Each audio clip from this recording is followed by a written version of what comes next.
Assalamualaikum warahmatullahi wabarakatuh. Alhamdulillahirrahmanirrahim. Wassalatu wassalamu ala Rasulillah wa alihi wasallam. Ibu Kepala Sekolah SD Negeri Sabana 1 yang saya hormati, Ibu Guru dan Bapak Guru SD Negeri Sabana 1 yang saya hormati. Pertama-tama marilah kita panjatkan puji dan syukur kehadirat Allah Subhanahu wa taala yang mana pada kesempatan kali ini kita dapat berkumpul dalam acara budaya positif yang akan disampaikan oleh calon guru besar. Di sini giliran saya sebagai moderator menyampaikan beberapa acara.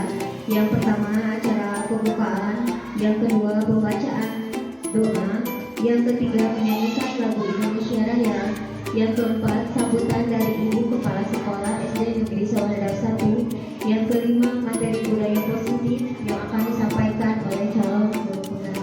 Kemudian yang terakhir acara doa dan doa. Agar untuk mempersingkat waktu, marilah kita buka acara yang pertama yaitu dengan membacakan basmalah bersama-sama. Bismillahirrahmanirrahim. Baiklah, kita lanjutkan lagi ke acara yang kedua yaitu pembacaan doa yang akan dipimpin oleh Ibu Hajah Tia Mariam SI. Kepadanya dipersilakan.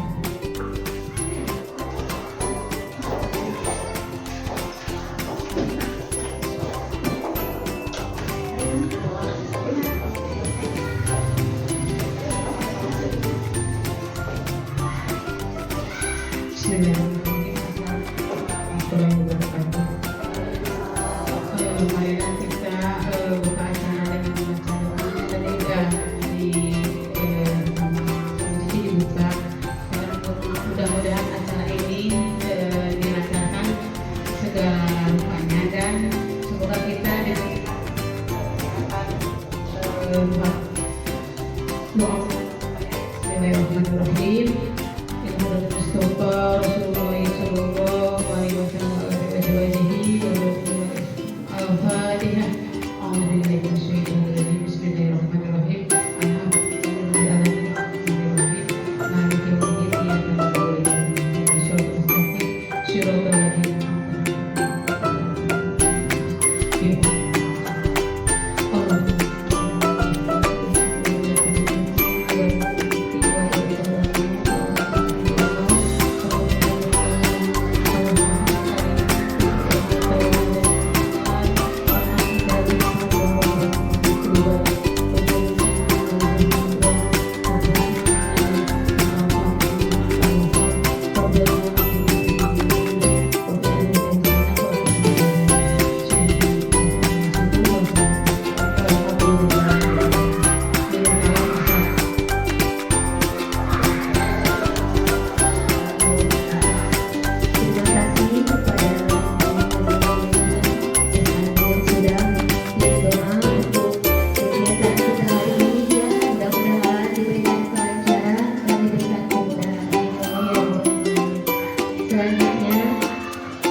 kepadanya dipersilakan.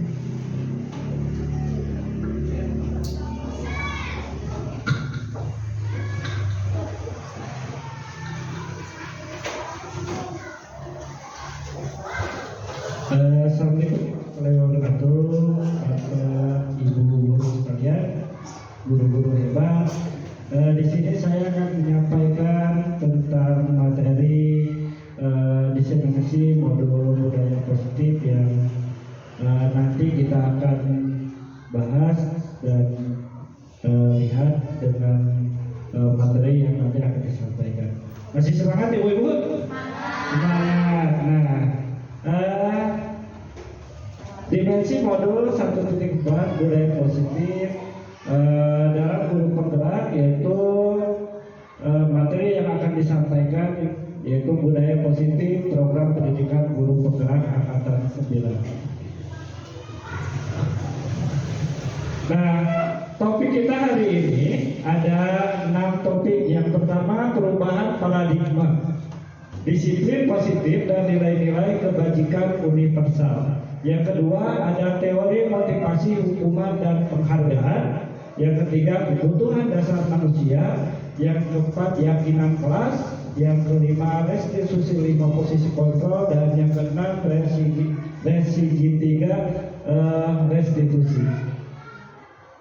Budaya positif adalah nilai-nilai keyakinan dan kebiasaan di sekolah yang berpihak pada murid agar murid dapat berkembang menjadi pribadi yang kritis, penuh hormat dan bertanggung jawab. Yang pertama, perubahan paradigma, disiplin positif dan nilai-nilai kebajikan universal. Ya, sebelum ke langkah selanjutnya, mari kita bridging dulu, yaitu dengan kepalan tangan. Nah, jadi ibu-ibu semua, kalian berpasang-pasangan, yang satu yaitu mengepalkan tangan, yang teman satunya meminta kepalan tangan tersebut supaya dibuka kepalan tersebut. Bagaimanapun caranya, bagaimanapun minta supaya tangan tersebut bisa dibuka oleh temannya, harus punya dasar yang kuat. Contohnya, kalau si A mengepalkan tangan sampai akhir dia tidak membuka, berarti harus mempunyai alasan kenapa tidak mau membuka. Lalu setelah yang teman satunya lagi, ketika yang kepala tangannya itu dibuka, berarti harus ada alasannya. Contohnya, kalau yang di kepal terus, saya tidak ingin memberikan alasannya kenapa, gitu kan? Nah, boleh dengan diberi hadiah, boleh dengan ditraktir, boleh dengan bisa bermain bersama-sama. Alasannya terserah gitu ya, supaya bagaimana teman yang mengepal itu bisa membuka kepalanya. Mengerti? Ya, bisa dimulai dari sekarang. Silahkan teman-temannya dengan teman yang ada di bangkunya boleh SDK seperti itu. Ayo dimulai dari sekarang. Yang satu ngepal, yang satu meminta. Tuh, pakai musiknya apa ya? Apa? Mau pakai ucapan, meminta, bagaimana saatkan suasana temannya itu gembira, bisa memberikan kepalan tangannya, gitu. Ya, nanti alasannya kenapa di kepala terus tidak mau memberikan, nanti alasannya. Iya, nanti berarti kalau tangan temannya itu dibuka, berarti berhasil kita meminta sesuatu dari teman kita. Iya, kenapa nanti diberikan? Mau bertahan atau mau memberikan secara sukarela? Sudah? Ayo, sudah? Siapa yang siapa yang mau memberikan?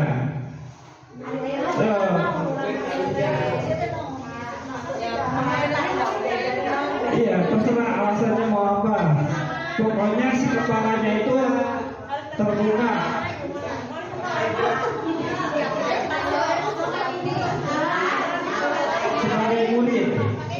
Sebagai murid, posisinya sebagai murid. Kita itu sebagai murid, bukan sebagai guru. Kita itu sebagai murid. Bahasanya bahasa murid.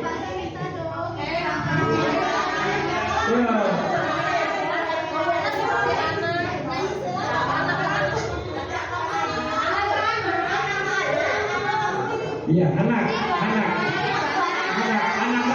dari ke siswa ke siswa.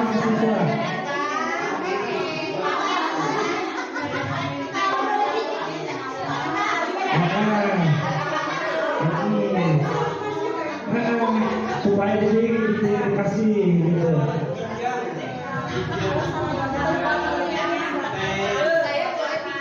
Ya.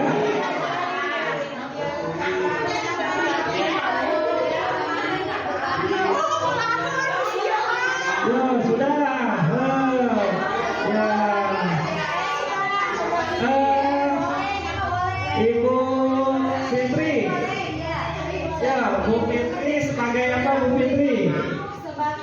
Yang pemberi atau penggenggam? Nah, maka alasan penggenggam kenapa diberikan atau tidak? Tadi saya meminta ke Bupati, saya sebagai peminta, ke Bupati sebagai pemberi.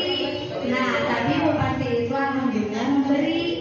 Alasannya bisa disampaikan oleh Bupati. Alasannya karena sedekah itu berpahala. Ya, bisa. Saya berbagi.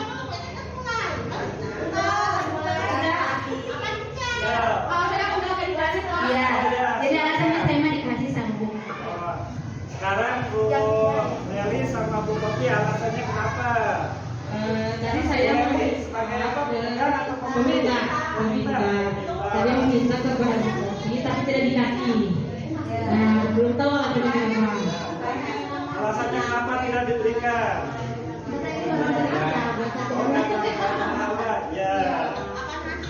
Ya, sudah. Jadi dari speaking ini kita mempunyai ada yang menggenggam dan ada yang memberi. Sifatnya adalah anak itu mempunyai karakter yang kuat, yang lemah, atau yang biasa-biasa saja.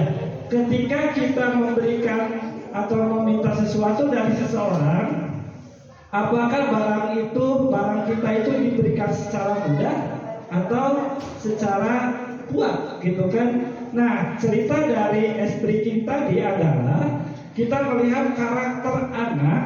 Setiap anak mempunyai karakter yang berbeda-beda.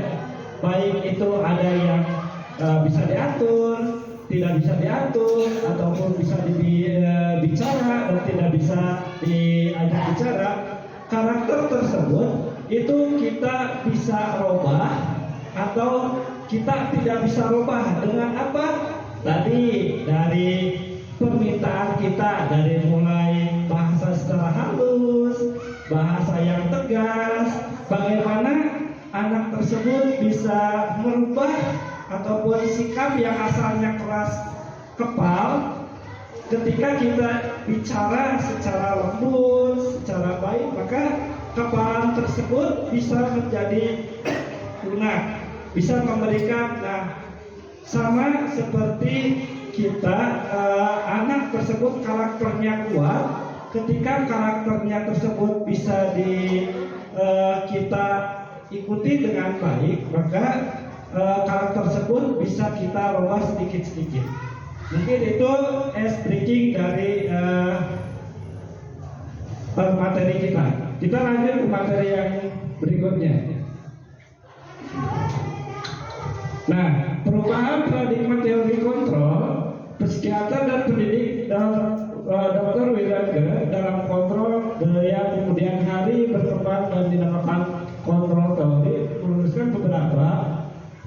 filosofi tentang makna kontrol. Yang pertama, ilusi guru mengontrol murid. Dua, ilusi bahwa kritis dan membuat orang merasa bersalah dapat menguatkan karakter. Yang ketiga, ilusi bahwa orang dewasa memiliki hak untuk memaksa. Lalu, siapa sesungguhnya yang memiliki kontrol? Ada stimulus respon, ada teori kontrol. Ada realitas kebutuhan kita sama, lalu teori kontrolnya realitas kebutuhan kita berbeda. Lalu semua orang memiliki hal yang sama, lalu setiap orang memiliki gambaran yang berbeda. Jadi stimulus respon dan teori kontrol itu ada sama, tapi teorinya yang berbeda atau prakteknya yang berbeda. Perilaku buruk dilihat dan sebagai suatu kesalahan. Semua perilaku memiliki tujuan.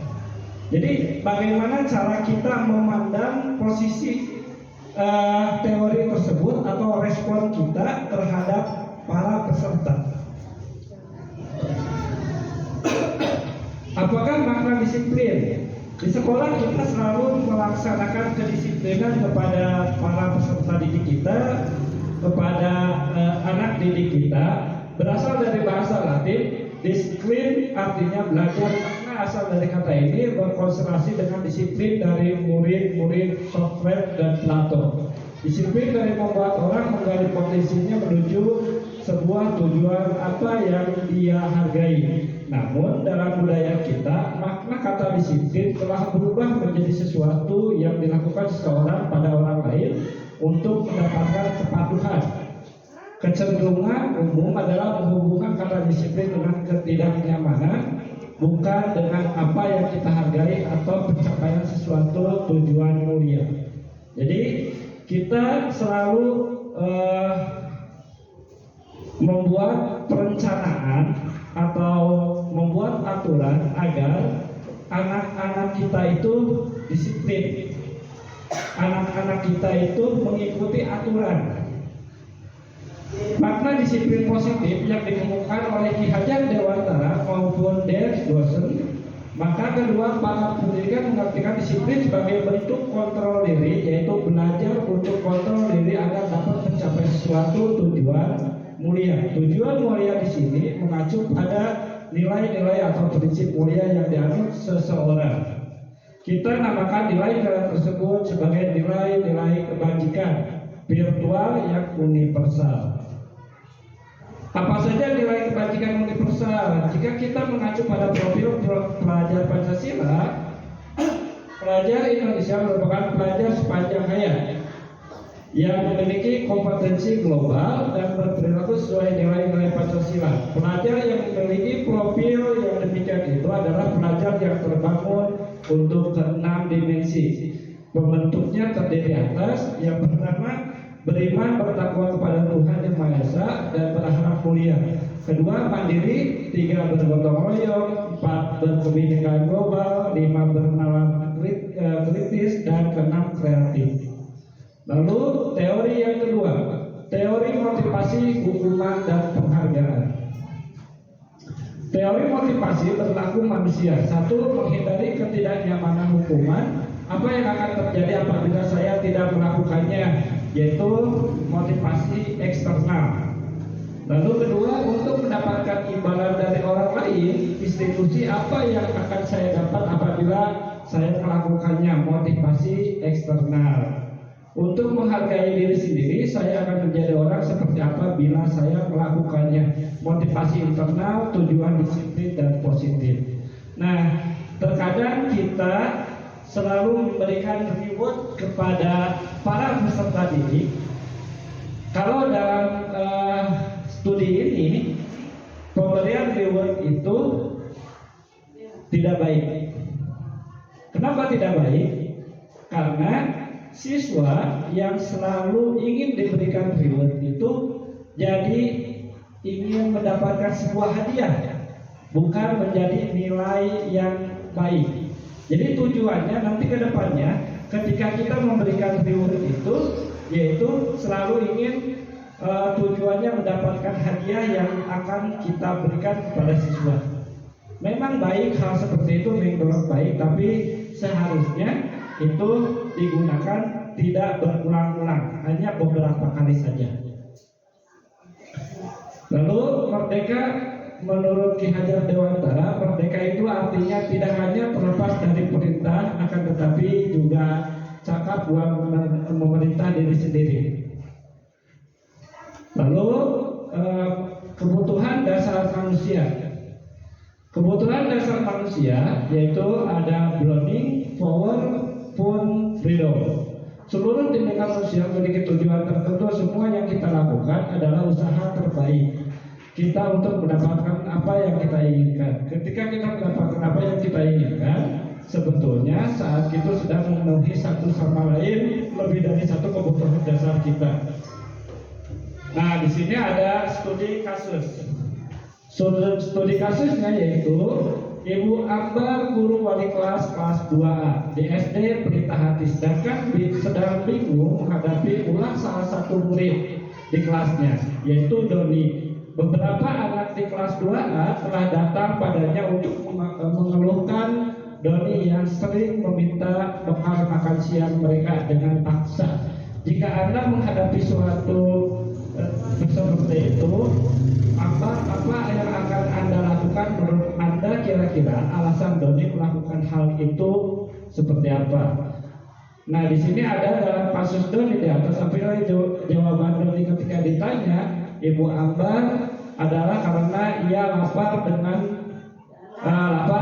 orang tuanya tidak membawakannya. Berarti ketika Doni meminta kepada temannya, alasannya adalah tidak dibawakan bekal oleh orang tuanya.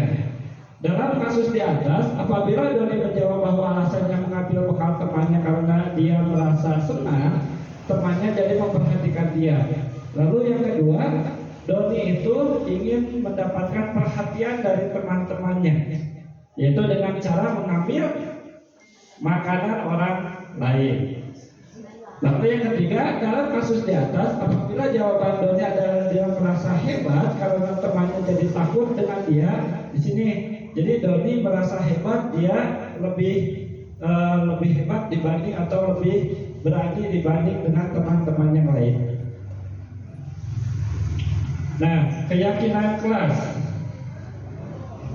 Mengapa tidak peraturan saja? Mengapa harus keyakinan kelas? Nah, kalau sekarang peraturan-peraturan itu harus bisa menjadi hal yang baik. Kalau dulu peraturan adalah hal yang memaksakan kepada para peserta didik. Tapi kalau sekarang itu ada dengan keyakinan kelas. Di dalam kelas, contohnya kita harus bekerja sama dengan siswa-siswi atau para peserta didik supaya di kelas kita itu bisa menjadikan kelas yang termotivasi, lalu siswa yang menyenangkan, lalu kelas yang saling berbagi. Nanti di peraturan kelas akan saling bekerja sama. Contohnya, keyakinan kelas adalah metode untuk menimbulkan kembali disiplin positif yang didasari oleh motivasi dalam diri. Dalam KBBI, peraturan atau regulation adalah petunjuk kaidah atau ketentuan yang dibuat untuk mengatur. Sedangkan keyakinan kelas adalah kesepakatan atau deal berasal dari kata sepakat yang artinya setuju, sepakat atau sependapat, sehingga bersepakat berarti sama-sama menyetujui untuk mendukung motivasi interaksi. Jadi kesepakatan kelas itu adalah hasil bersama, baik itu ibu guru, bapak guru dengan siswa ataupun dengan siswa dengan siswa. Jadi kalau aturan itu dibuat oleh sekolah dan guru, tidak melibatkan siswa dan siswi, tapi untuk peraturan kelas, yaitu untuk keyakinan kelas adalah saling melibatkan antara siswa dan siswa, siswa dan guru, siswa dan sekolah. Jadi tidak ada yang namanya silih intimidasi atau peraturannya yang tidak sesuai dengan apa yang mereka inginkan. Mengenal cara merumuskan kenaikan kelas, siswa menulis keyakinan yang mereka inginkan. Guru dan siswa mengulas keyakinan yang telah tertulis. Guru dan siswa menulis keyakinan kelas dan penting mengubah keyakinan kelas menjadi kalimat positif. Mengecek dan menyepakati keyakinan kelas. 5 posisi kontrol. Nah, di sini ada 5 posisi kontrol di sekolah, yaitu ada yang pertama ada penghukum. Ada tidak di sekolah penghukum? Kita suka memberikan hukuman tidak? Ketika kita memberikan pembelajaran, ada siswa yang tidak melaksanakan, kita suka memberi hukuman tidak? Tidak, suka. Nah, terkadang kalau sudah terlaluan berarti ada sanksi atau hukum yang dilakukan, tapi tidak berupa hukuman fisik. Nah, penghukuman seorang penghukum bisa menggunakan hukuman fisik maupun verbal. Ada secara fisik, ada secara verbal, dalam artian secara ucapan. Orang-orang yang menjalankan posisi penghukum senantiasa mengatakan bahwa sekolah memerlukan sistem atau alat yang dapat lebih menekan murid-murid lebih dalam lagi. Guru-guru yang menerapkan posisi penghukum akan berkata, patuhi aturan saya, atau awas, kamu selalu saja salah, selalu yang terakhir selesai. Guru seperti ini senantiasa percaya bahwa ada satu cara agar pembelajaran bisa berhasil, yaitu dengan cara dia. Jadi terserah saya, mau saya peraturannya seperti apa. Yang tadi bertolak belakang dengan keyakinan kelas. Kalau seperti ini. Lalu yang kedua, pembuat merasa bersalah. Nah, pada posisi ini biasanya guru akan bersuara lebih lembut. Pembuat merasa bersalah akan menggunakan keheningan, membuat orang lain merasa tidak nyaman, bersalah atau rendah diri. Kata-kata yang keluar dengan lembut akan seperti, ibu sangat kecewa sekali dengan kamu. Jadi jangan mengeluarkan, ibu sangat kecewa sekali dengan kamu. Dan artian di dalam hati anak tersebut dia sudah kecewa dengan apa yang dia lakukan dan tidak bisa melakukan hal yang terbaik bagi dirinya dan orang lain. Berapa kali Bapak harus memberitahu kamu? Jadi ada anak yang melanggar sekali, 2 kali, 3 kali. Nah, gimana coba kalau orang tua kamu tahu kamu berbuat begini? Jadi jangan sampai melaporkan kepada orang tuanya dengan kasus-kasus yang berada di sekolah yang bisa menimbulkan anak tersebut menjadi down atau merasa tidak menyenangkan. Di posisi ini murid akan memiliki penilaian diri yang buruk tentang diri mereka. Murid merasa tidak berharga dan telah mengecewakan orang-orang yang disayanginya. Jadi siswa itu adalah sebagai daya tarik buat kita untuk melakukan hal yang terbaik. Lalu ada yang ketiga adalah sebagai teman. Guru pada posisi ini tidak akan menyakiti murid, namun akan tetap berupaya mengontrol murid melalui persuasi. Posisi teman pada guru bisa negatif ataupun positif. Positif di sini berupa hubungan baik yang terjalin antara guru dan murid. Guru di posisi teman menggunakan hubungan baik dan humor memperoleh seorang. Mereka akan berkata, ayo bantulah demi Bapak ya. Nah, kita contohnya meminta bantuan kepada anak dengan bahasa bukan kepada anak. Bahasanya, ayo bantulah demi Bapak ya. Nah, hal seperti itu tidak boleh. Ayo ingat tidak bantuan Bapak selama ini. Jadi kita mengingatkan atau kita memberikan bantuan kepada anak tersebut, tapi harus ada timbal baliknya. Bisa seperti itu. Ya sudah, kali ini tidak apa-apa, nanti ibu bantu bereskan. Lalu ada posisi pemantau. Posisi pemantau berarti mengawasi. Pada saat kita mengawasi, kita bertanggung jawab atas perilaku orang-orang yang kita awasi. Posisi pemantau berasal pada peraturan yang memperpisahkan hubungan pribadi dengan murid. Sebagai seorang yang menjalankan posisi pemantau, pertanyaan yang diajukan seorang pemantau, lalu apa yang telah kamu lakukan, sanksi atau konsekuensinya apa. Itu adalah ketika kita memberikan pertanyaan, kenapa kamu terlambat, kenapa kamu masuk jam sekarang, lalu kemana kamu pergi, itu adalah pemantau. Jadi kita menanyakan apa yang dilakukan oleh siswa. Ketika alasannya sesuai dengan apa yang kita inginkan, maka hal tersebut bisa dilakukan. Lalu ada yang kelima adalah manajer. Manajer adalah posisi di mana guru berbuat sesuatu bersama dengan murid, mempersilahkan murid mempertanggungjawabkan perilakunya, mendukung murid agar dapat menemukan solusi agar permasalahannya sendiri. Seorang manajer telah memiliki keterampilan posisi teman maupun pemantau, dan dengan demikian bisa jadi waktu-waktu tertentu kembali kepada kedua posisi tersebut. Jadi kita seharusnya menjadi sebagai manajer, yaitu mengelola lalu memberikan persepsi kepada siswa, memberikan motivasi, lalu memberikan arahan, dan siswa itu akan diberikan bagaimana siswa melakukan sesuatu dan mempunyai tanggung jawab dengan apa yang dia lakukan. Yang keenam adalah segitiga restitusi.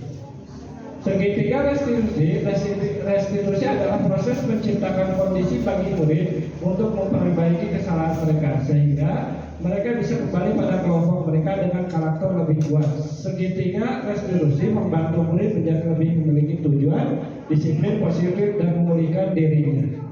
Nah, dari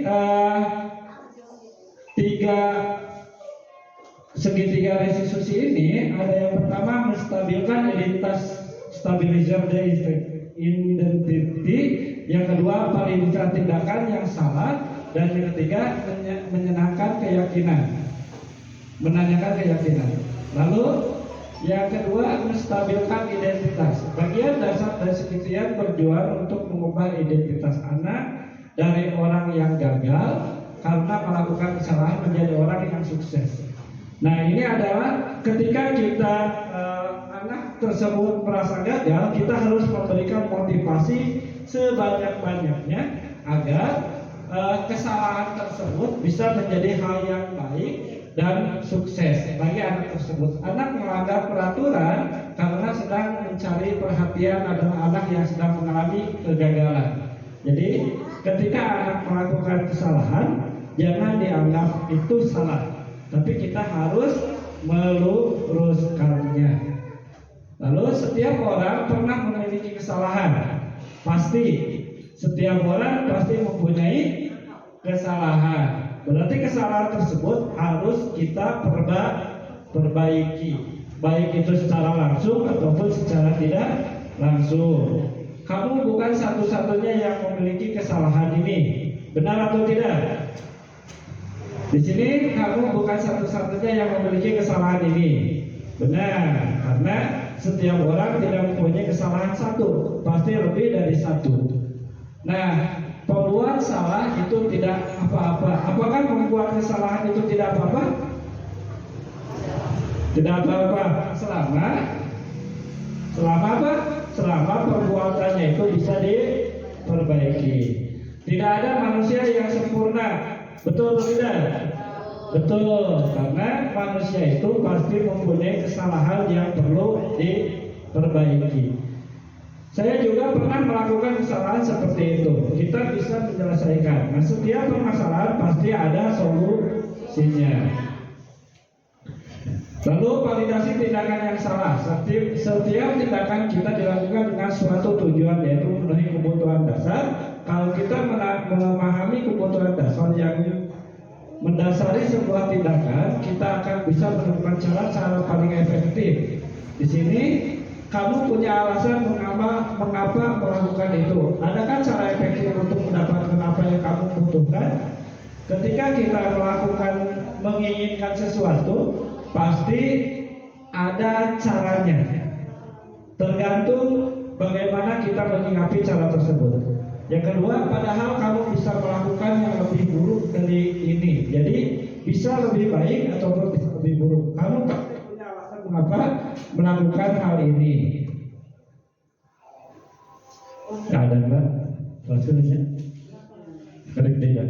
Menanyakan keyakinan, teori kontrol menyatakan bahwa kita dapat dasarnya motivasi secara internal. Ketika identitas sukses setelah tercapai langkah 1 dan tingkah laku yang telah divalidasi langkah 2, maka anak akan siap untuk dihubungkan dengan nilai-nilai yang dipercaya dan berpindah menjadi orang yang dia inginkan. Pertanyaan-pertanyaan di bawah ini hubungan keyakinan akan dengan keyakinan kelas atau keluarga. Keyakinan kelas apa yang telah kita sepakati? Pernah tidak di kelas kita keyakinan kelas yang telah kita sepakati? Pernah. Berarti di setiap kelas kita selalu memberikan kesepakatan kelas di dalam pembelajaran. Kamu menjadi orang yang seperti apa? Pernah bertanya itu kepada anak? Apakah kita pernah menanyakan ingin seperti apa? Sering. Apa yang kita percaya sebagai kelas atau keluarga?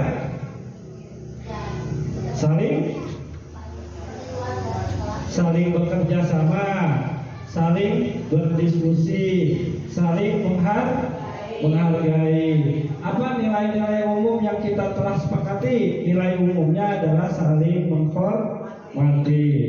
Apa bayangan kita tentang kelas yang ideal? Kelas ideal itu seperti apa?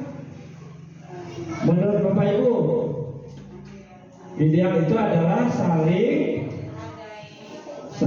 memberikan motivasi baik kepada kita sebagai guru ataupun kepada siswa. Kamu mau jadi orang yang seperti apa? Ini adalah pertanyaan yang hari ini anak kita lihat tidak punya apa-apa, tapi 20 tahun kemudian anak itu bisa menjadi seseorang yang bisa kita banggakan.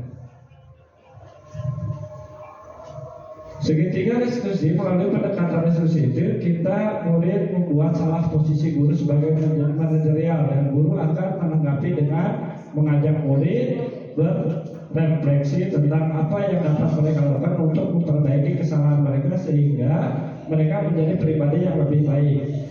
Menstabilkan identitas, lalu validasi tindakan yang salah, lalu menanyakan keyakinan. Ini adalah segitiga restitusi. Nah, ini ada video kesalahan tentang kesalahan anak ditonton.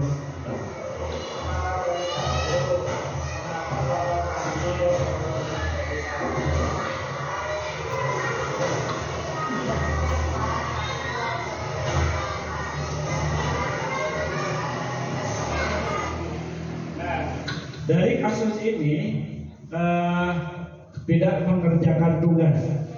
Apakah siswa kita tidak mengerjakan tugas itu diberi hukuman atau diberi pengertian? Kenapa tidak mengerjakan, tidak diberikan hukuman? Alasannya apa? Ya, betul, karena ketika kita memberikan hukuman kepada siswa, siswa tersebut akan merasa minder. Siswa tersebut akan merasa terpojokkan. Lalu ada kasus yang kedua. Ini adalah siswa yang waktu upacara tidak menggunakan topi. Tidak membawa topi sebagai perlengkapan upacara. Lanjut. Nah, jadi materi yang saya sampaikan tentang budaya positif ini mudah-mudahan ketika kita melakukan hal yang baik di sekolah, dari tadi kelima unsur tadi ataupun dari 3 restitusi tadi, maka kita akan simpulkan tentang budaya positif merupakan perwujudan dari nilai-nilai atau keyakinan universal yang diterapkan di sekolah. Budaya positif diawali dengan perubahan paradigma tentang teori kontrol. Jadi kita harus merubah tentang pola pikir kita yang asalnya anak itu harus belajar secara serius, harus belajar dengan rajin, harus belajar dengan giat. Anak itu mempunyai karakter dari awal dia lahir sampai dengan dia mau belajar. Kita hanya menebalkannya saja atau memperbaiki kesalahan-kesalahan yang anak berbuat. Nah, mungkin itu saja yang bisa saya sampaikan. Terima kasih kepada Ibu, Bapak semua yang telah memberikan waktunya untuk mendengarkan diskusi tentang budaya positif. Baik, terima kasih kepada calon guru penggerak yaitu Bapak Pep Jainuddin SPD yang telah sangat luar biasa memberikan pemaparannya ya. Yang tadi dapat saya simpulkan bahwa tentang materi budaya positif itu siswa itu bukannya untuk dipaksa tetapi untuk diarahkan seperti itu ya Bapak ya. Kemudian yang menurut saya di sini tadi pemaparannya cukup menarik itu mengenai disiplin ya, bahwa disiplin itu menurut Bapak Ki Hajar Dewantara itu bahwa merujuk kepada profil pelajar Pancasila seperti itu. Kemudian ada motivasi internal dan eksternal, yaitu di mana di dalam motivasi itu untuk menghargai diri sendiri dan orang lain melalui reward. Jadi tidak segala hal reward itu tidak selalu baik ya seperti itu. Karena takutnya nanti siswanya ketergantungan seperti itu ya Bapak ya. Kemudian ada lagi tadi tentang merdeka ya menurut Ki Hajar Dewantara, yaitu bukan merdeka secara tapi memerintah diri sendiri supaya lebih maju lagi seperti itu. Ada lagi tadi kebutuhan manusia itu memerlukan usaha yang baik untuk memenuhi satu sama lain. Kemudian ada studi kasus juga ya tadi ya, ada keyakinan kelas bahwa keyakinan kelas itu harus disepakati oleh seluruh yang ada di kelas gitu, baik itu guru maupun siswa. Jadi tidak ada keterpaksaan seperti itu ya Bapak ya. Kemudian yang dapat saya simpulkan ada posisi kontrol, bahwa posisi kontrol itu yaitu penghukum itu ada fisik dan verbal itu sebenarnya tidak baik ya Bapak ya, karena nantinya akan mematahkan motivasi siswa. Nah, kita sebagai guru itu seharusnya di dalam posisi kontrol itu memberikan motivasi yang dapat membangun siswa, bukan mematahkan motivasi siswa seperti itu ya Bapak. Kemudian tadi jadi guru itu seharusnya menjadi manajer di dalam kelas untuk mempersilahkan murid dalam menyelesaikan masalahnya sendiri. Ada lagi tadi mengenai segitiga restitusi ya, yaitu menstabilkan identitas, validasi tindakan, kemudian menanyakan keyakinan. Kesimpulannya bahwa guru itu harus merubah pola pikir, bukan untuk dipaksa tetapi untuk mengarahkan, memperbaiki dan memotivasi siswa seperti itu. Sangat luar biasa Bapak ya. Tepuk tangan buat Pak Pep. Ya, terima kasih kepada Bapak Jainuddin yang sangat luar biasa tadi memaparkan materi budaya positif. Mudah-mudahan kita sebagai guru di SD Negeri Sawah Dadap 1 dapat memajukan SD kita, khususnya umumnya kita dapat memajukan pendidikan di Indonesia. Cukup sekian apa? Oh iya, rangkaian acara alhamdulillah sudah kita laksanakan. Untuk acara selanjutnya yaitu doa, yang itu kita akan membacakan hamdalah saja bersama-sama. Alhamdulillah ya